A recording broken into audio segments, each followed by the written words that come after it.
L'air à Valdebebas a été coupé par un sifflement si aigu que même les corbeaux ont cessé de croasser. Xavi Alonso, avec ce regard qui glaçait le gazon en plein mois d'août, venait d'expulser un joueur de l'entraînement. Ce ne fut pas un geste théâtral, ni une crise de vestiaire. C'était un message en code morse pour tout le Real Madrid. Le joueur en question, dont le nom bourdonne encore parmi les rumeurs comme une mouche contre une vitre, a ramassé ses affaires avec la dignité d'un enfant à qui on vient de retirer son jouet dans la cour de récréation. Mais ce n'était pas un jeu. Le premier entraînement de la saison avait déjà clairement montré qu'Alonso n'était pas là pour distribuer des câlins gratuits. À 7h30 du matin, alors que la plupart des mortels luttaient encore avec le bouton snooze, il était déjà au centre sportif en train de concevoir des exercices qui feraient transpirer même un marathonien. Possession sous pression, sortie de balle avec la précision d'un chirurgien et courses qui ont laissé plus d'un joueur regardant le ciel comme s'il cherchait une explication divine. 2. Mais le détail clé, celui qui sépare un entraîneur d'un véritable architecte d'équipe, fut ce qui s'est passé lorsqu'un joueur a décidé que les instructions étaient plutôt des suggestions. Il n'y a pas eu de cris, pas de gestes théâtraux, juste un geste froid, presque chirurgical. Dehors. Et ainsi, sans plus de cérémonie, le footballeur a disparu du terrain comme un fantôme à qui on coupe la lumière. Les coéquipiers se regardaient entre eux, calculant mentalement combien de temps il leur restait avant la pause. Spoiler, beaucoup, car Alonso, avec son élégance de milieu de terrain et son sourire de celui qui sait quelque chose que vous ne savez pas, avait clairement indiqué qu'il n'y aurait pas de demi-mesure ici. Soit vous montez dans le train, soit vous restez sur le quai. Et le train, soit dit en passant, n'a pas de frein.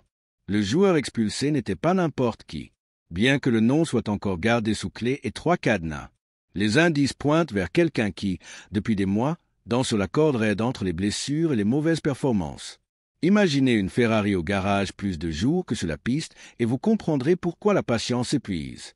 Camavinga, par exemple, a été l'exemple le plus clair de joyau prometteur à questions sans réponse avec un historique médical qui ressemble à la liste de courses d'un hypocondriaque. 2. Mais ce n'était pas lui non plus. Rodrigo, que Alonso a défendu en public comme s'il s'agissait d'un tableau du Prado, bien que sa dernière grande performance semble préhistorique. 2. Le mystère s'alimente des détails. Le joueur en question était arrivé en retard à l'un des exercices et lorsqu'Alonso l'a repris pour la 3e fois sur sa position, la réponse a été un geste d'impatience qui, dans n'importe quelle autre équipe, serait passé inaperçu. Mais c'est le Madrid et ici, même les soupirs ont un écho. L'entraîneur basque, qui porte la télécommande du groupe dans sa poche, a appuyé sur le bouton pause. Si vous n'êtes pas à 100% physiquement et mentalement, vous n'êtes pas là. Et immédiatement après, l'expulsion la plus éducative et dévastatrice de l'année. Les médias spéculent, les fans s'enflamment sur les réseaux et le vestiaire. Ce thermomètre qui ne ment jamais a réagi avec un mélange de respect et d'adrénaline. Parce qu'ils savent que ce n'est pas un caprice. C'est la première pierre d'un projet où l'excellence ne se négocie pas. Même Mbappé, qui se déplace habituellement avec la sécurité de quelqu'un qui a un contrat blindé avec l'univers, a redoublé d'intensité lors des entraînements. Ce n'est pas une coïncidence. Alonso l'a testé personnellement après sa gastroentérite lors d'un duel de rondeau où le Français et Modric semblaient jouer aux échecs avec un ballon. Le message était clair, même les stars n'échappent pas à la rigueur. Pendant ce temps, à Leverkusen, Patrick Schick regarde la situation de côté et murmure peut-être « Encore heureux que je ne suis pas resté ici entre ses dents ». Le Tchèque était l'un de ceux qui ont avoué que s'il avait suivi Alonso dans le club allemand, il aurait demandé à partir. Trop d'exigences, trop de décisions difficiles à accepter. Ce qui pour certains est un martyr, pour d'autres est l'oxygène dont ils avaient besoin. Le Madrid, avec sa soif chronique de titre, semble avoir trouvé en Alonso l'homme qui leur rend le miroir, sans édulcorant, sans raccourci.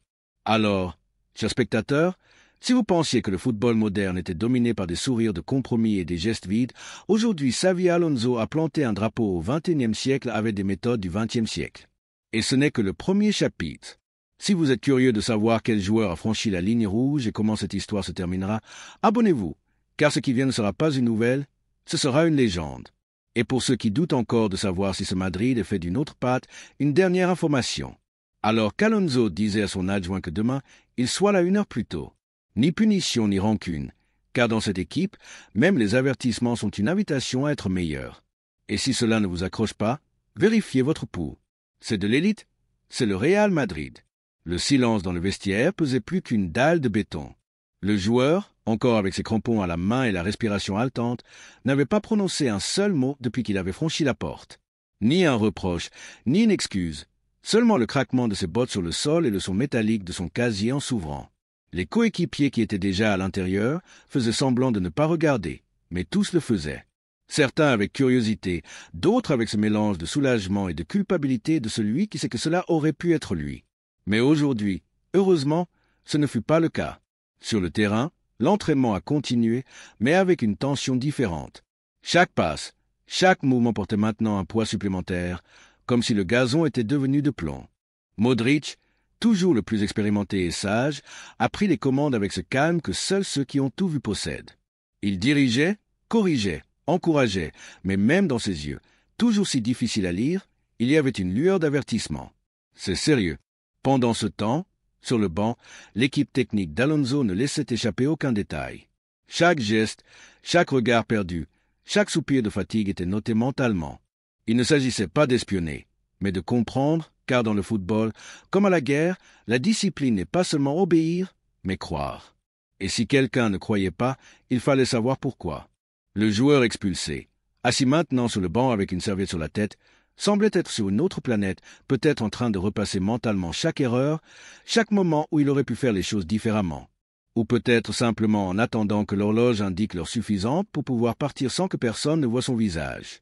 Mais au Madrid, les caméras sont toujours là, les microphones écoutent toujours et les journalistes attendent toujours. Dehors, dans les couloirs du club, les rumeurs commençaient déjà à tisser leur toile. Était-ce une dispute personnelle? Un vestiaire ou simplement Alonso marquant son territoire comme un loup dans son nouveau territoire? La vérité est que, au-delà du nom du joueur, ce qui est clair aujourd'hui, c'est que le Madrid n'est plus le même. Ce n'est plus l'équipe des clins d'œil complices, des secondes chances offertes, des privilèges par statut. Et si vous vous demandez encore ce qui se passera demain lorsque ce joueur reviendra une heure plus tôt, comme l'a ordonné Alonso, abonnez-vous, car ce n'est pas seulement une expulsion. C'est le premier mouvement d'un match qui promet de laisser plus d'un sans souffle. Et croyez-moi, vous ne voudrez pas le manquer. L'air conditionné du vestiaire bourdonnait comme un essaim d'abeilles en colère, mais même ce bruit ne parvenait pas à rompre le silence épais qui enveloppait le joueur expulsé. Ses mains, encore enfilées dans les gants d'entraînement, frappaient légèrement ses cuisses avec un rythme nerveux qui trahissait la tempête intérieure. Sur le banc voisin, son téléphone portable vibra 2 fois de suite. Probablement son agent ou peut-être un coéquipier de l'équipe nationale se demandant ce diable s'était passé, mais il ne se donna même pas la peine de regarder l'écran. À quelques mètres de là, dans la zone des massages, le physiothérapeute en chef ajustait les sangles d'un brancard tout en lançant des regards furtifs vers le coin du joueur expulsé. Tout le monde dans le club connaissait le protocole. Lorsqu'un joueur était écarté du groupe, il devenait automatiquement un territoire interdit. Ni réconfort, ni tape dans le dos, ni cette fausse camaraderie du ça passera. Cette fois, la leçon devait être bien comprise. À l'extérieur, le soleil de midi commençait à faire fondre les lignes de chaux du terrain d'entraînement numéro 1. Les intendants, ces fantômes indispensables qui voient tout et ne disent rien, ramassaient les cônes et les chasubles avec des mouvements synchronisés, comme s'ils craignaient de faire un bruit qui rompe l'ambiance tendue. L'un d'eux, le plus expérimenté, celui qui avait vu passer de tout, depuis Acida jusqu'à Merinjou, se permit un mouvement de tête presque imperceptible. Il avait déjà vu ce film et savait comment il se terminait. Alonso était toujours au centre du terrain, parlant maintenant à voix basse avec son adjoint. De temps en temps, il pointait vers une zone du gazon, recréant mentalement le jeu qui avait été la goutte d'eau qui avait fait déborder le vase. Ses gestes étaient calculés, précis, comme s'il donnait un cours magistral sur l'anatomie de l'erreur.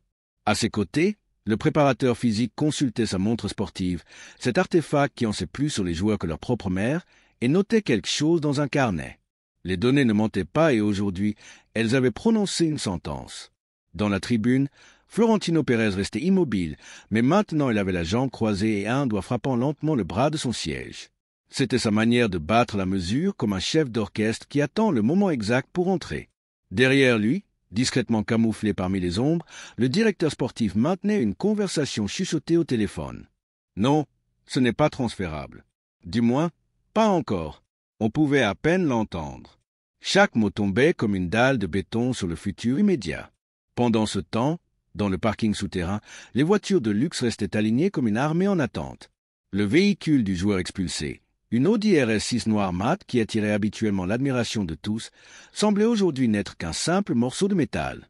Le gardien de sécurité, ce témoin muet de tant d'allées et venues, alluma une cigarette et regarda l'heure. Il savait qu'il restait encore beaucoup de temps avant la fin de cette journée particulière et que lorsque ce moment arriverait, les projecteurs s'allumeraient avec plus de force que jamais. Et toi, qui es de l'autre côté de cet écran, crois-tu vraiment que cela se terminera par un simple « tu reviens demain et on fait comme si de rien n'était » ? Au Real Madrid, il n'y a pas de fins heureuses par décret, seulement des secondes chances gagnées à la sueur de son front. Si tu veux voir comment s'écrit le prochain chapitre de cette histoire, ne manque pas ce qui va suivre. L'abonnement est gratuit. Mais assister à cela, cela n'a pas de prix. Le moteur de l'Audi RS6 noir mat ronronnait dans le sous-sol du centre sportif, mais personne ne montait pour la démarrer. À l'intérieur de la voiture, les clés pendaient du contact sans tourner, attendant une main qui n'arrivait pas.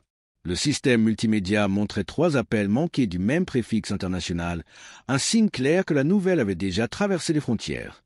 Sur le siège arrière, un sac de sport semi-ouvert laissait voir des chaussures de football personnalisées. Celles qui portent le nom brodé en fil doré et qui aujourd'hui n'avaient pas assez foulé le gazon. Dans la salle de physiothérapie, maintenant vide, le thermomètre digital marquait 21 degrés exacts, la température parfaite pour la récupération musculaire selon les protocoles du club. Sur la table de traitement, un rapport médical ouvert montrait les dernières données GPS du joueur sanctionné. Vitesse maximale diminuée de 12%, distance parcourue 15% en dessous de la moyenne de l'équipe. Les chiffres ne discutaient pas, ne s'offusquaient pas, ne faisaient pas d'excuses, ils étaient simplement là en rouge et en gras, comme un verdict sans appel. La salle à manger principale sentait le poulet grillé et les épinards vapeur.